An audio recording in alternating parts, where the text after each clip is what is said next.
गीता सत्संग में आप सभी का स्वागत। जहां हम भगवत गीता के 9वें अध्याय को सर से जानने का प्रयास कर रहे हैं।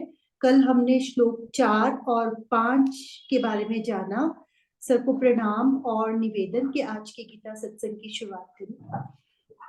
ओम वसुदेव सुतं देवं कंस कंस चाणूरमर्दनम देवकी परमानंदम कृष्णं वंदे जगद्गुरुम। सभी को बहुत बहुत प्रणाम।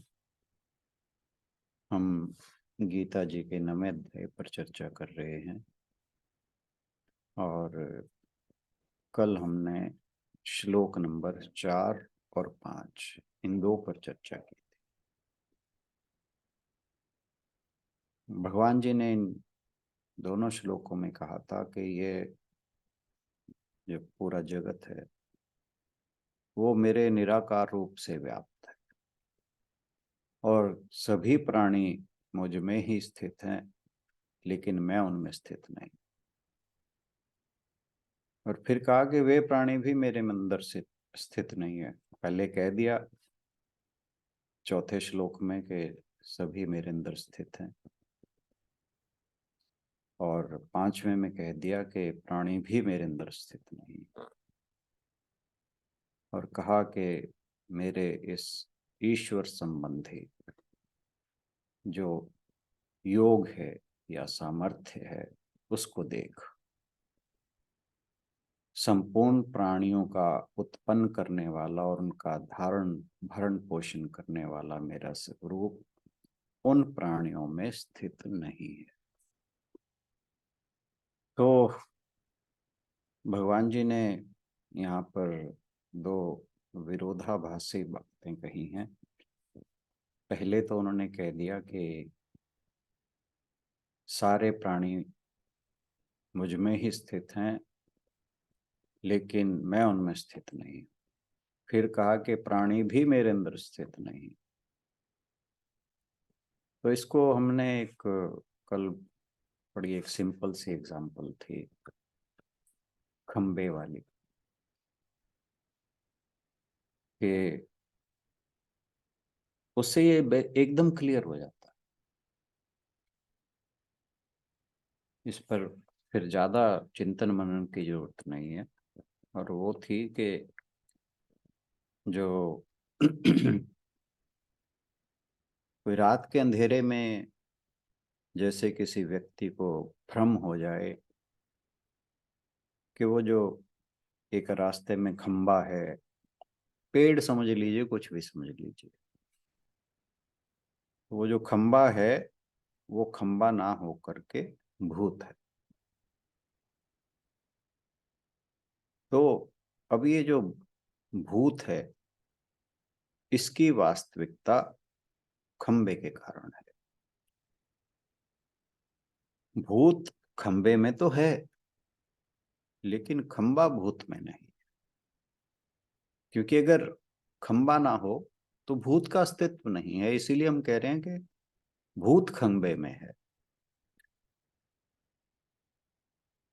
और जो भूत है उसमें खंबे का अस्तित्व नहीं। तो अगर खंबे को हटा दिया जाए तो भूत का अस्तित्व समाप्त हो जाएगा। यही भ्रम है।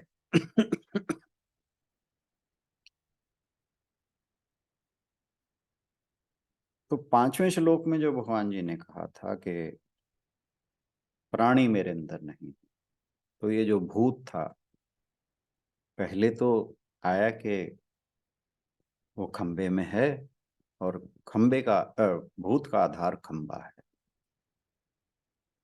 अब वो जो खंबे के ऊपर भूत आरोपित हुआ था उसका कारण मनुष्य का भ्रम था। अब अगर वास्तविकता में देखा जाए जो भगवान जी 5वें श्लोक में कह रहे कि खंबा तो वहीं का वहीं है, भूत वहां कभी था ही नहीं, उसको केवल एक भ्रम के कारण उसको आरोपित उस खंबे के ऊपर किया। तो यही ये जो विरोधाभास है वो क्लियर हो जाता है जब हम इस भूत और खंबे वाली बात को एक्स्ट्रापोलेट करके हम अपने श्लोक पर लाते हैं। तो जो संसार है और जो शरीर है, इन दोनों का अस्तित्व भगवान के बिना है ही नहीं। और जो ये जगत हमें दिखाई देता है, यह शरीर हमें दिखाई देता है, ये उस भूत के समान, इसकी सत्ता वास्तव में तो है ही नहीं। ये एक भ्रम के कारण हमें दिखाई देता है। इसलिए शंकराचार्य जी ने कहा था कि ब्रह्म सत्यम जगन मिथ्या। मिथ्या का अर्थ भी यही होता है कि मिथ्या चीज जो होती है उसकी एग्जिस्टेंस नहीं होती, लेकिन वो प्रतीत होती है। तो संसार जो है एक प्रतीति मात्र है। ये बिल्कुल ऐसा ही है जैसे हम जब स्वप्न में सो रहे होते हैं, तो वहां पर अगर कोई भी स्वप्न में आपको कुछ भी दिखता है, जो कुछ भी, कोई भी घटना दिखाई दे रही है आपको, कुछ भी दिखाई दे रही है, कुछ भी आप इमेजिन कर सकते हैं, उसका अस्तित्व जो है वो तभी तक है जब तक आप स्वप्न में हैं। जैसे ही आप जागते हैं, वह जो स्वप्न में आपको दिखाई दे रहा था, आपको पता लग जाता है कि वे वास्तव में कुछ था ही नहीं। स्वप्न में उसकी सत्ता थी, लेकिन जैसे ही आप जागते हैं, वैसे ही आपको जो स्वप्न में घटना दिखाई दे रही थी उसका अस्तित्व स्वतः ही खत्म हो जाता है। अब यही जागना जो है हमें इस संसार के लिए, अपने शरीर के लिए, जिस दिन हम जाग जाएंगे उस दिन हमें पता लग जाएगा कि ये जो शरीर है, ये जो जगत है, ये एक स्वप्न की भांति है। इसकी वास्तव में सत्ता है ही नहीं। वास्तव में तो जैसा उपनिषद का उद्घोष है, अहम ब्रह्मास्मि, ईश्वर भी ब्रह्म है और मैं भी ब्रह्म ही हूँ, या उनका अंश ले लीजिए। जैसा कि कई जगह इस बात का भी उल्लेख है कि हम भगवान के अंश हैं। कई जगह इस बात का उल्लेख है। वो डिपेंड करता है हम किस दर्शन को फॉलो कर रहे हैं। तो इस तरह से अगर हम देखें तो ये दोनों श्लोक एकदम से क्लियर हो जाते हैं। तो आज हम चलते हैं श्लोक नंबर 6 पर। आशु बहन से तो एक पॉइंट है, वो थोड़ा सा प्लीज आप क्लियर कर दें।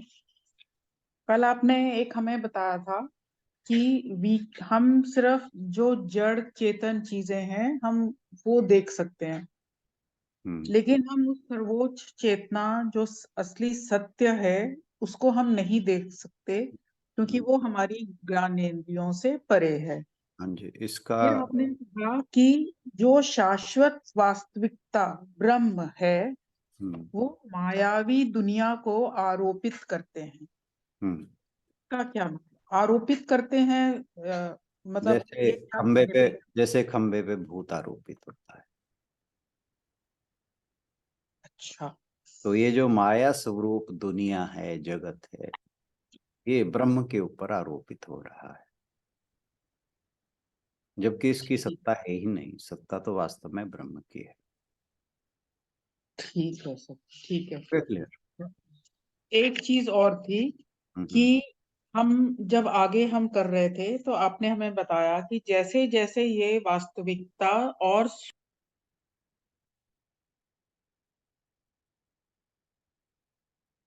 आप म्यूट हो गए बहन जी।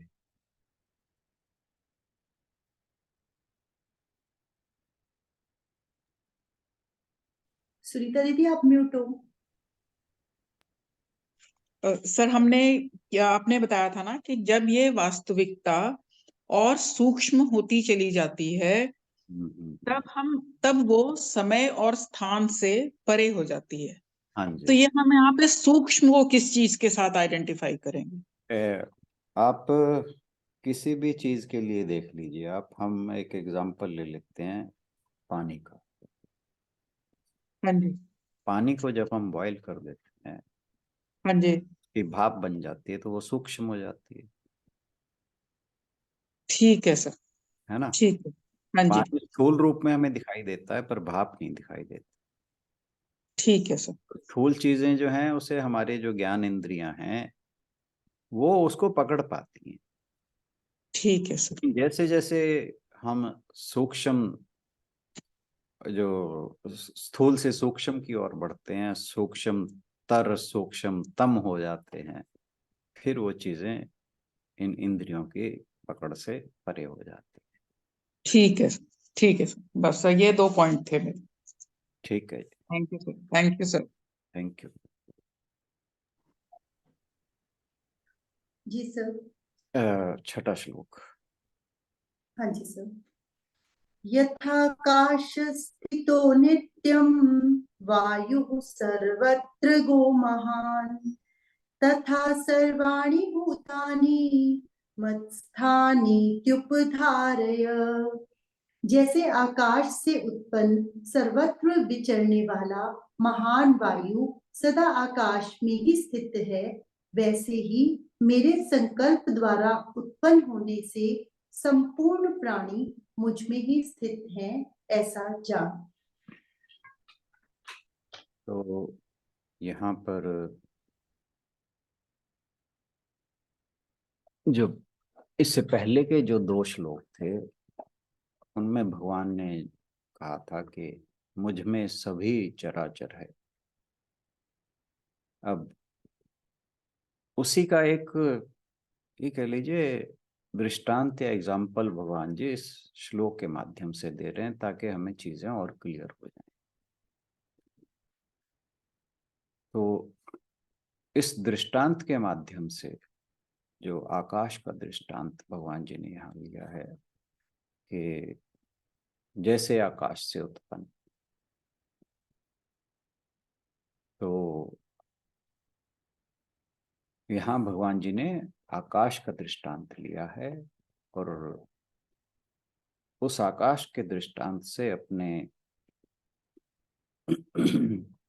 जो उनका सर्वव्यापी होना है उस स्वरूप का वर्णन करते हैं।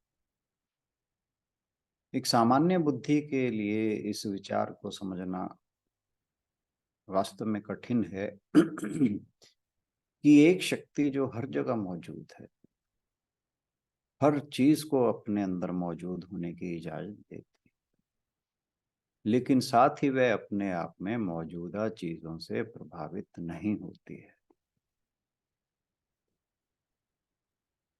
यही भगवान जी ने कहा था कि सब कुछ उनमें है, वे सब में है, लेकिन वो इस सब से अछूते रहते हैं। तो यहाँ भगवान जी अपने निर्गुण और सगुण दोनों रूपों का वर्णन कर रहे हैं। वे अपने निराकार निर्गुण जो रूप है उसके अनासक्त अपरिवर्तनीय चरित्र को प्रकट कर रहे हैं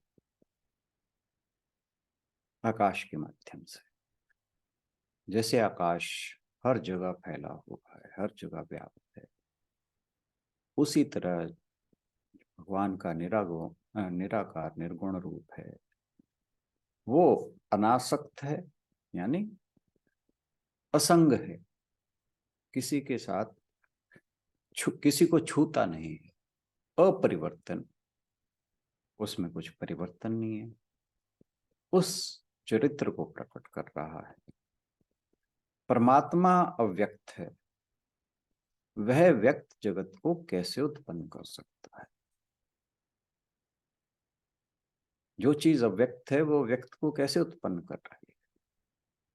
पहली तो बात सीधी सी एक ये समझ लेनी चाहिए कि परमात्मा जो है सर्वशक्तिमान है, सर्वज्ञ है, तो वो क्या नहीं कर सकता। एक तो पहलू ही है। दूसरा ये है कि व्यक्त जगत को उत्पन्न करने के लिए भगवान जो है उनकी एक शक्ति है, माया या प्रकृति कह लीजिए, उसकी सहायता लेते हैं। जो मूल प्रकृति है वो ना तो परमात्मा के समान पूरी तरह व्यक्त ही है, ना पूरी तरह व्यक्त ही है।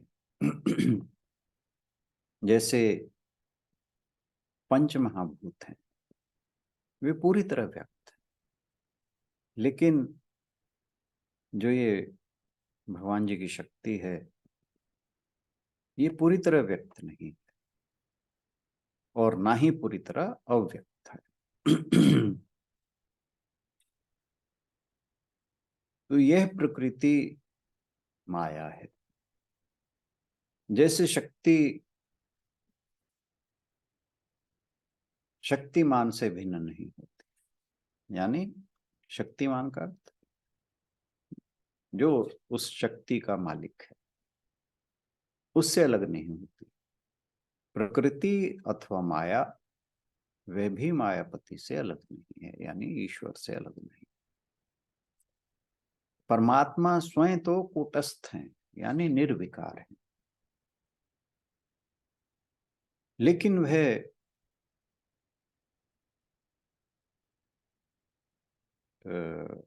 परिवर्तनशील जगत को उत्पन्न कर देता है। आप तो वे निर्विकार हैं, लेकिन उनसे जो जगत उत्पन्न होता है वह परिवर्तनशील है। यही रहस्य है, माया है, लीला है। ये भगवान की, इसे माया कहिए, लीला कहिए, या उनका रहस्य कहिए इस चीज का। तो ये जो चीज है इसे तर्क के द्वारा नहीं समझा जा सकता। अगर आप तर्क करने बैठेंगे फिर ये चीज आपको समझ नहीं आएगी। लेकिन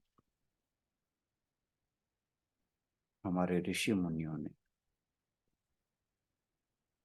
और भी अन्य महापुरुषों इसे अनुभव तो किया है। तो इसे अनुभव किया जा सकता है, समझा नहीं जा सकता, क्योंकि समझने के लिए तर्कशील दिमाग चाहिए।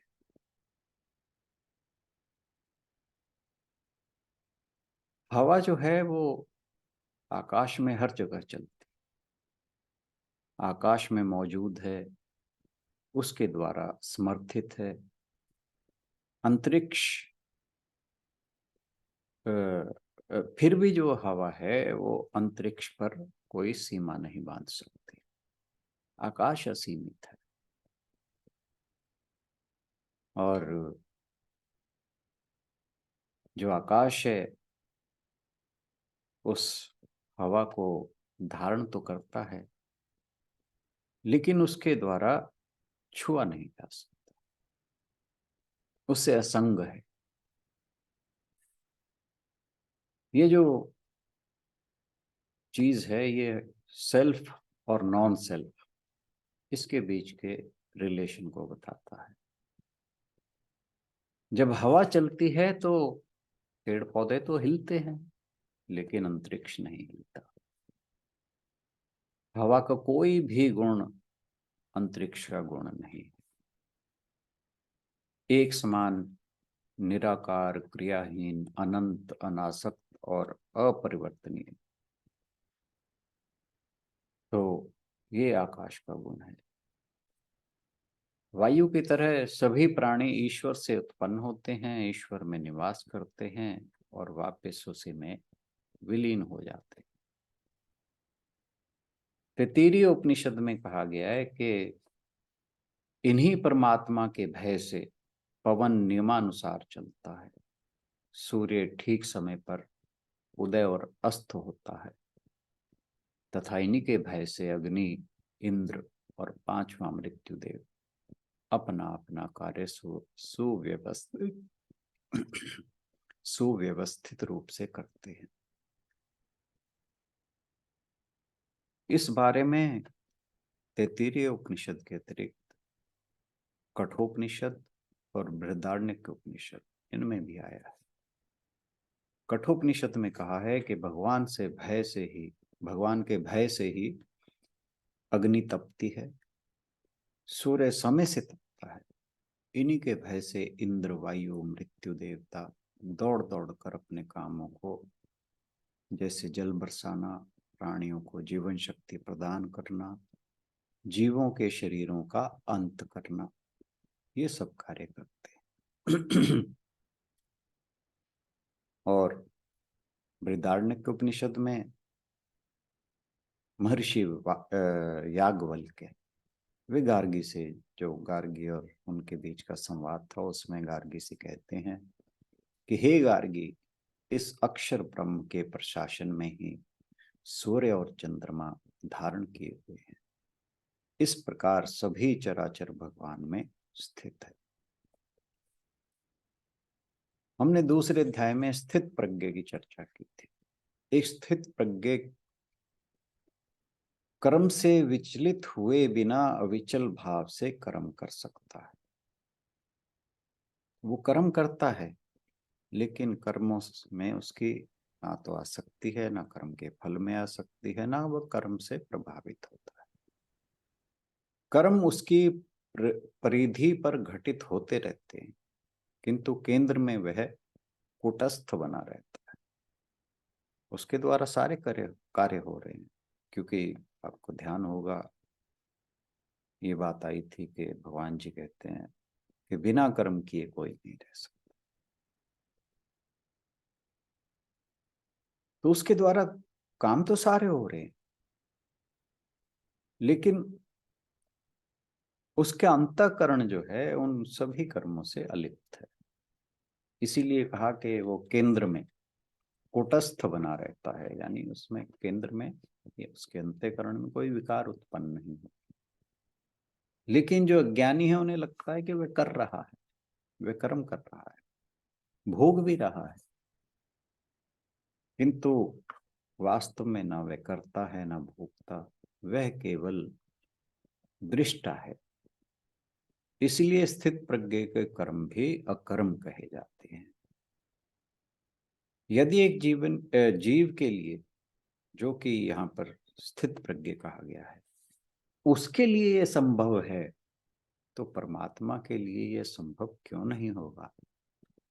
बल्कि कहना चाहिए कि यह क्योंकि परमात्मा के लिए यह संभव है कि वह सृष्टि का सृजन करे, पालन करे, संहार करे, किंतु फिर भी कर्म से बंधे नहीं, बिल्कुल वैसे ही जैसे एक स्थित प्रज्ञ कर्म से नहीं बंधता है।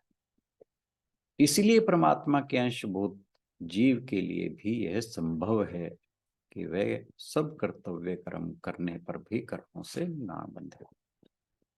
यही वह परम रहस्य है, गुह्यतम विद्या है, जिसे भगवान श्री कृष्ण अर्जुन को देना चाहते हैं। भगवान का एक सगुण पहलू भी है, इसीलिए वह संपूर्ण सृष्टि की कल्पना कर सकता है। इसके बिना वह कैसा होगा? वह पूर्ण शून्यता होगी, क्योंकि अगर सगुण पहलू ना हो तो शून्यता के अतिरिक्त कुछ भी नहीं होगा। तो सबसे पहले व्यक्ति को यह देखना होगा कि सब कुछ उसके ब्रह्मांडीय स्वरूप में मौजूद है। वह सर्वोच्च सत्ता है, हालांकि वह निराकार, क्रियाहीन, अनंत, अनासक्त भी है। वह हर चीज से परे है, फिर भी वह हर चीज में व्याप्त है और हर चीज में ऊर्जा भर देता है। आप एक खाली बोतल ले सकते हैं और कह सकते हैं कि बोतल खाली है, लेकिन फिर भी यह पूरी तरह खाली नहीं है, क्योंकि इसके भीतर हवा है। पृथ्वी से कुछ 100 मील ऊपर जो हमें हवा मिलती है वो कम घनी होती जाती है और निचले स्तरों पर बहुत घनी होती है, लेकिन ये वहां है, यहां तक कि बहुत दूर तक भी तुम इसे पाओगे, लेकिन एक सीमा के बाद हवा का अस्तित्व नहीं है। खाली जगह में हवा नहीं होती। वायु केवल एक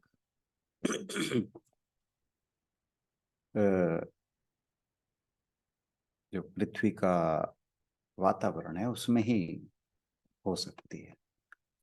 यहां तक कि सौर मंडल के ग्रहों में भी वैज्ञानिकों को हवा नहीं मिली है, यह केवल इसी पृथ्वी पर है।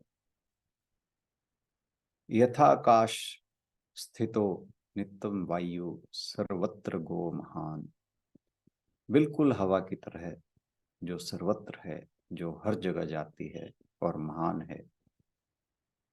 आकाश स्थित, आकाश में विश्राम करती है, इसी तरह सर्वाणि भूतानि मत्स्थानि इति उपाधार्य, यह समझें कि सभी प्राणी समान रूप से मुझ में स्थापित हैं।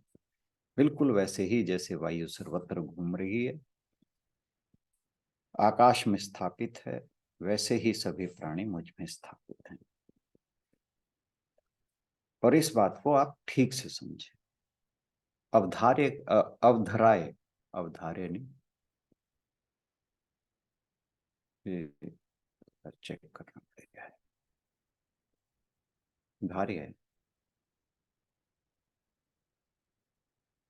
अवधार्य का अर्थ है कृपया ठीक से समझो। वास्तविक जो है, यहां वास्तविक का मतलब भगवान से है, अवास्तविक का समर्थन करता है। अवास्तविक यहां क्या हुआ? संसार, जो प्रतीत होता है कि उसमें रहता है। वास्तविक और फिर भी दुख और दुख से भरा अवास्तविक कभी भी वास्तविक को प्रभावित नहीं कर सकता। यानी जो सुख दुख से भरा हुआ अवास्तविक है, संसार कहिए, शरीर कहिए, वो उस वास्तविक को कभी प्रभावित नहीं कर सकता, वो इससे असंग रहता है। उसी के अनुरूप किसी तरह से भगवान को प्रभावित किए बिना अच्छे और बुरे, दुख और सुख और इस ब्रह्मांड के अन्य लक्षण भगवान को नहीं छूते, क्योंकि उनके दृष्टिकोण से वे सब भ्रामक हैं। जैसे हमने वो भ्रम के कारण भूत को खंबे पर आरोपित कर दिया था।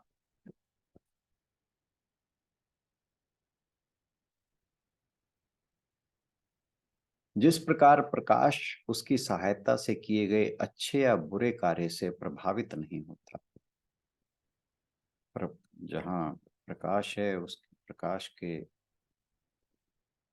में ही सब अच्छे बुरे कार्य होते हैं, लेकिन चाहे अच्छे हों चाहे बुरे हों, वे प्रकाश को प्रभावित नहीं करते। उसी प्रकार आत्मा जो अपने सार में भगवान के साथ एक है, शरीर और मन के अच्छे बुरे कार्य से प्रभावित नहीं हो सकता। जब कोई जागरूकता में उठता है, यानी जब कोई सजग हो जाता है, सावधान हो जाता है, तो उसे पता चलता है कि हर कण में भगवान अपनी निराकार अवस्था में व्याप्त है। ये यूं समझिए कि जैसे स्वप्न से उठने पर मनुष्य को, जब वो जागता है तो उसे पता लगता है कि स्वप्न में जो कुछ दिखाई दे रहा था वह केवल एक, उसकी सत्ता केवल स्वप्न में थी, अब नहीं। तो जब कोई ऐसे जागता है तो उसे पता चलता है कि हर कण में भगवान अपने निराकार अवस्था में व्याप्त है। हालांकि अनगिनत ब्रह्मांडों, अनगिनत दुनियाओं का यह सारा नाटक जो प्रकट हो रहा है और गायब हो रहा है, उनके ब्रह्मांडीय रूप में है, उनके सगुण रूप में, उनसे परे और कुछ नहीं। और जब कोई व्यक्ति बोध की उस स्थिति तक पहुंचता है, बोध का मतलब यहां समझिए आत्म साक्षात्कार, और यह अनुभव करता है कि वह है जो हरेक कण को शक्ति देता है, तो वह उस दिव्य वास्तविकता को देखेगा जो ईश्वरीय चेतना है। जो एक कण को ही देखना चाहता है, उसे एक कण का ही अनुभव होगा, ना कि वह शक्ति जो उस कण के पीछे है, जो उसे कार्य करने और प्रकट होने की ऊर्जा देती है। श्री कृष्ण आकाश तथा वायु के दृष्टांत के माध्यम से परमात्मा के संग रहित भाव को स्पष्ट कर रहे हैं।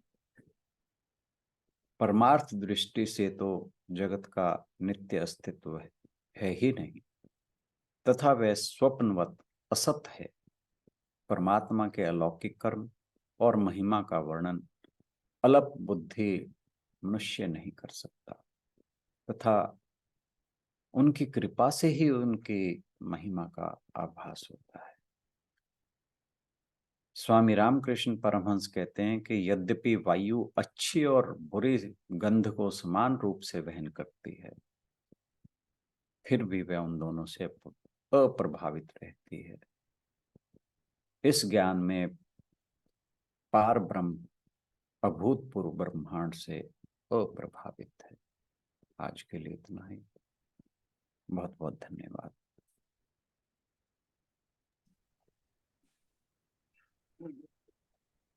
Thank you Rana sir. आज के श्लोक को लेकर यदि आप लोग कुछ प्रश्न करना चाहें तो आपका स्वागत है।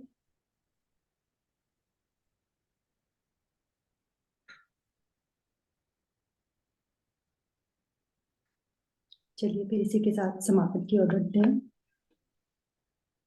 इसे सुन लेना, कल कोई क्वेरी होगी तो जरूर हम उसको कोशिश करेंगे सॉल्व करने की।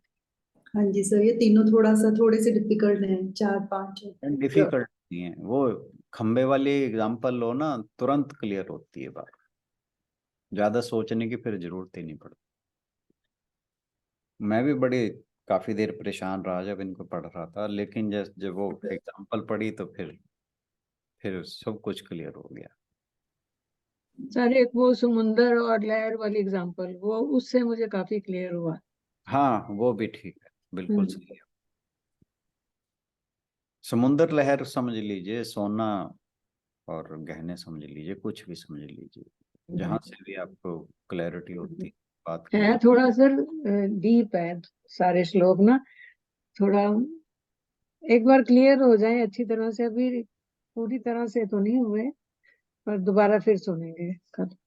नहीं, हम एक बार सुन लीजिए आप, फिर हाँ जी, आज सुना मैंने सर दोबारा सारा। जब रिवीजन करेंगे फिर और अच्छे से क्लियर और अच्छे से, यस सर।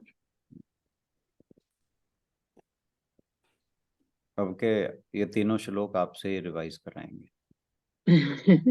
ठीक है। ठीक है सर। मैं भी सोच रही थी, मैंने कहा ये वाले श्लोक तो सुनीता दीदी को ही देंगे एक्सप्लेन करने के लिए। सुनीता जी को बड़ा वैसे क्लियर होता है, आपकी बात बिल्कुल ठीक है। अब मतलब ये वो तो आपने एक्सप्लेन प्रॉपरली कर लेते हैं। पहले ही हथियार डाल दिया आपने। नहीं मैंने डाले नहीं सर, वो एक्सप्लेन बड़ी अच्छी तरह से कर लेते हैं। मतलब मुझे पता होता है, पर वही जैसे कल आशु कह रही थी झिझक होती है ना, वो नहीं, जब थोड़ा। आप कोशिश करोगे तो आप भी उनके जैसे ही अच्छी तरह एक्सप्लेन कर यस ऐसे। यस, ठीक है सर। जी आप याद रखना ये तीनों श्लोक खंडा व्यक्ति के नाम। ठीक है sir. Thank you. Thank you. मैं बार बार पढ़ूंगी, सुनूंगी। बिल्कुल बिल्कुल। हाँ फिर ये तो क्लैरिटी। ये तो कहा गया है इन श्लोकों के बारे में कि जैसे ये समझ आ गई ना, उसे वेदांत पूरा क्लियर हो जाएगा। यस यस हर सर, हैं बहुत अच्छे। हर एक को ईश्वर की। कोशिश करनी चाहिए कि इन्हें बहुत अच्छे से समझे। हाँ जी सर, आज वैसे आपसे मैं और ज्यादा नहीं तंग भी करते आपको। हाँ जी। आज आपको ज्यादा नहीं तंग करते, आप नहीं रेस्ट कोई कर। नहीं, हो लिया अब तो जो तंग होना था। अब तो ठीक हो गए सर। कितनी अच्छी अप्रोच है। जब शुरू किया था तब आपकी वो वॉइस में फर्क था, अब आपकी वॉइस फर्क है।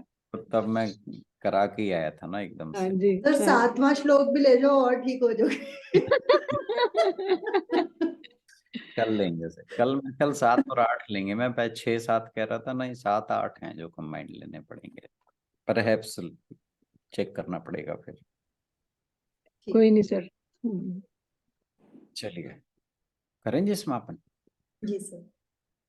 ओम पूर्णमदः पूर्णमिदं पूर्णात् पूर्णमुदच्यते पूर्णस्य पूर्णमादाय पूर्णमेवावशिष्यते।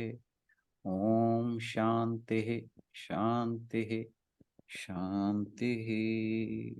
हरिओम। सभी को बहुत बहुत प्रणाम और आज के सत्संग में आने के लिए बहुत बहुत धन्यवाद। Thank you everyone. सभी की ओर से राणा सर का भी बहुत बहुत धन्यवाद। कल मिलते हैं अगले श्लोक के साथ। Thank you everyone. आजकल संगीता बहन जी चुप हैं, क्या बात? नहीं, मैं सुन रही हूँ। हरिओम सबको, हरिओम सर, सुन रही हूँ बस। हाँ, जैसे ये गहरे श्लोक हैं तो फिर गहराई में डूबना पड़ेगा ना सर, फिर ऊपर आते आते टाइम लग जाता है, तब तक खत्म हो जाती है सेशन। बिल्कुल ठीक बात है। हाँ, कि अभी सवाल सोच ही रही होती हूँ, सवालों को क्या शब्दों का जामा पहनाऊं तो सेशन बंद हो जाता है।